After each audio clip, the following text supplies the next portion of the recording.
Everyone, welcome back to my channel. और ये है डे 2 मेरा कुल्लू में।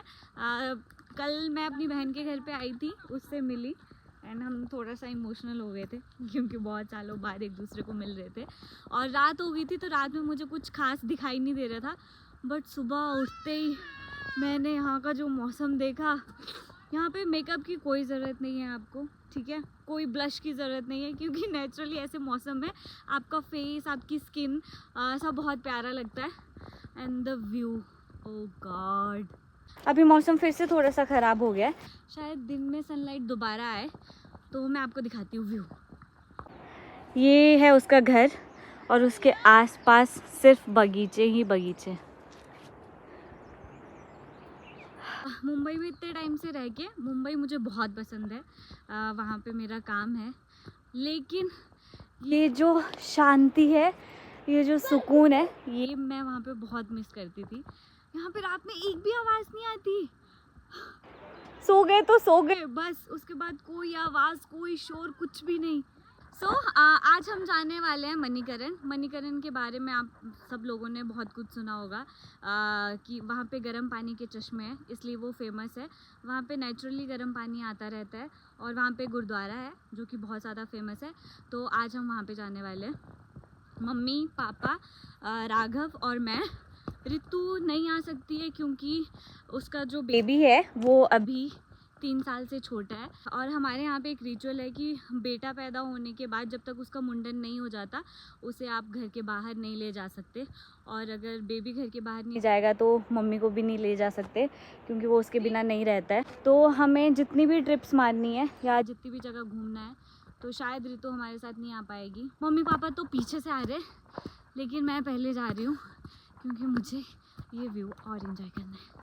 पहाड़ों का व्यू जितना अच्छा होता है उतने ही ख़राब वहाँ के रास्ते होते हैं, तो यहाँ पे बहुत सेफली ड्राइव करना पड़ता है। और अब हम कसोल पहुँच गए और यहाँ पे एक बहुत ही प्यारा सा ये कसोल एडवेंचर कैंप है। तो यहाँ पे अगर आपको स्टे करना हो और एडवेंचर्स ट्राई करने हो तो, मेरा तो यहाँ पे घर है इसलिए मैं यहाँ पे नहीं जा रही हूँ। मेन रोड के लेफ़्ट और राइट पे बहुत सारे छोटे छोटे गांव पड़ते हैं और मम्मी पापा के पास हर गांव की कोई ना कोई स्टोरी थी। हमारे बहुत सारे रिलेटिव्स जो हैं वो यहाँ पे रहते हैं। अभी सीज़न नहीं था इसलिए टूरिस्ट थोड़े से कम थे और ट्रैफिक हमें ज़्यादा नहीं लग रहा था, लेकिन सीज़न में यहाँ पे बहुत ज़्यादा ट्रैफिक रहता है। यहाँ पे पार्वती नदी बहती है और कुछ कुछ पॉइंट्स बहुत रिस्की है, 1 वे रोड है इसलिए आपको बहुत संभल के ड्राइव करना पड़ता है। ये हम मणिकरण एंटर कर चुके थे और टॉप पे आपको पहाड़ पे अभी भी थोड़ी थोड़ी स्नो दिखेगी, लेकिन जो नीचे का एरिया है वहाँ पे अभी स्नो बिल्कुल भी नहीं थी और थोड़ी बहुत गर्मी भी हो गई थी दिन में। और यहाँ से सारी शॉप स्टार्ट होती है। ट्रेडिशनल शॉल से अब लोगों ने टूरिस्ट के लिए जैकेट्स, लोअर, पजामाज ये सब बनाना शुरू कर दिए हैं। ये लोकल बसेस है जो यहाँ पे चलती है। हम लोग पहुँच गए मेन मणिकरण, ये गुरुद्वारा साहब। यहाँ पहुँचते ही साइड में छोटे छोटे स्टॉल लगे होते हैं जहाँ पे आप मैगी, छोले भटूरे, चाय ये सब पी सकते हैं। हमें वहाँ पे पार्किंग नहीं मिल रही थी इसलिए हम थोड़ा सा आगे निकल गए थे और वहाँ से कुछ ऐसा नज़ारा दिखता है। शॉर्टकट लेने के चक्कर में हम लोग इतने गंदे रास्ते से आए।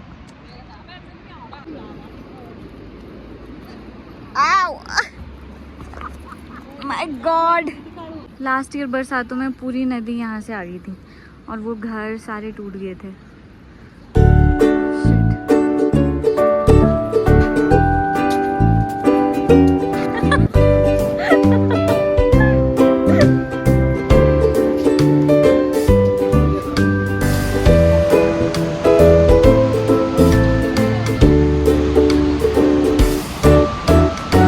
ये है मणिकरण की मेन मार्केट जो गुरुद्वारा जाते हुए दिखाई देती है। कितने सालों बाद आया आप यहाँ? मैं आई हूँ यहाँ बहुत साल के बाद, 8-9 साल। 8-9 साल के बाद? 8 में से 10-12। 10-12 साल के बाद। और ये कितनी बार आया? पहली बार आया? नहीं, दूसरी बार आया। कुछ लोगे? हाँ, कुछ लेते क्यों नहीं? पैसा नहीं है, पैसा।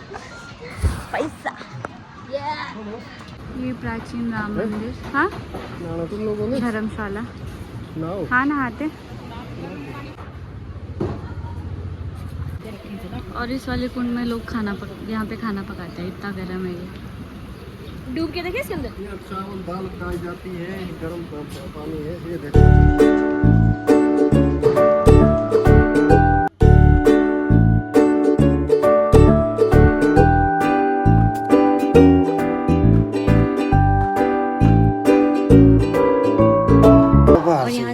आपको गर्म पानी घर लेके जाना है तो आप घर पे भी ले जा सकते हैं। तो हम दोनों गए तो थे नहाने के लिए लेकिन दोनों बिना नहाए वापस आ गए। तू क्यों वापस आ?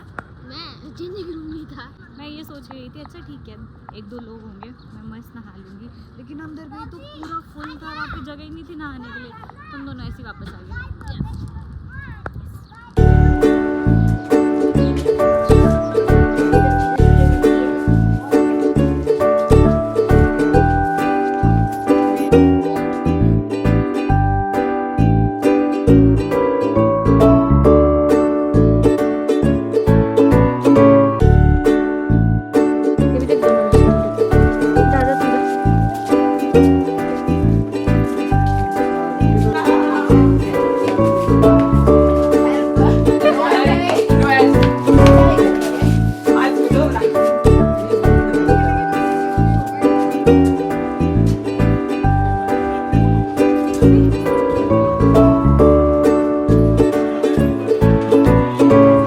यहाँ के बारे में ये कहा जाता है कि महादेव और पार्वती जी काफ़ी सालों तक यहाँ रहे थे और एक बार पार्वती जी की मणि जो है वो खो गई थी और उन्होंने शिव जी से कहा था। उसके बाद उन्होंने शेषनाग जी से उस मणि को ढूंढने के लिए कहा और शेषनाग की फुंकार से पाताल लोक से जितने भी मणियाँ और रत्न थे वो सब धरती पे आ गए थे और पार्वती जी को उनकी मणि मिल गई थी, इसलिए इस जगह का नाम मणिकरण रखा गया था। सर्दियों में यहाँ पे बहुत ज़्यादा बर्फ़ गिरती है, लेकिन फिर भी यहाँ का जो गुरुद्वारा है उसका लंगर पूरे साल चलता है और पंजाब से भी बहुत ज़्यादा लोग यहाँ पे आते हैं और कहा जाता है कि यहाँ पे जितना भी खाना बनाया जाता है वो सब उन्हीं गर्म पानी के चश्मों में बनाया जाता है।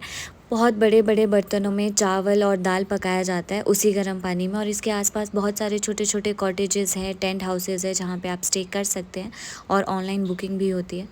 ये मंदिर मुझसे जाते हुए मिस हो गया था, लेकिन ये भी बहुत प्यारा मंदिर है जो रास्ते में पड़ता है, इसके साथ में ही नदी बहती है। मणिकरण पहुंचने से 6-7 किलोमीटर पहले एक ये जगह आती है जिसके बारे में हमें पापा ने बताया। ये पानी सदियों से बहता आ रहा है, मतलब हमारे दादा परदादा उनके भी दादा के ज़माने से। अब तो यहाँ पे थोड़ा सा इन्होंने सीमेंट लगा के स्पेस बना दिया है, लेकिन पहले यहाँ पे सिर्फ पानी ही बहता था और इसे हमारे यहाँ कहते हैं जायरू पानी, जिसे बहुत ही पवित्र माना जाता है और कहते हैं कि इसको पीने से स्किन की सारी प्रॉब्लम्स ख़त्म हो जाती हैं।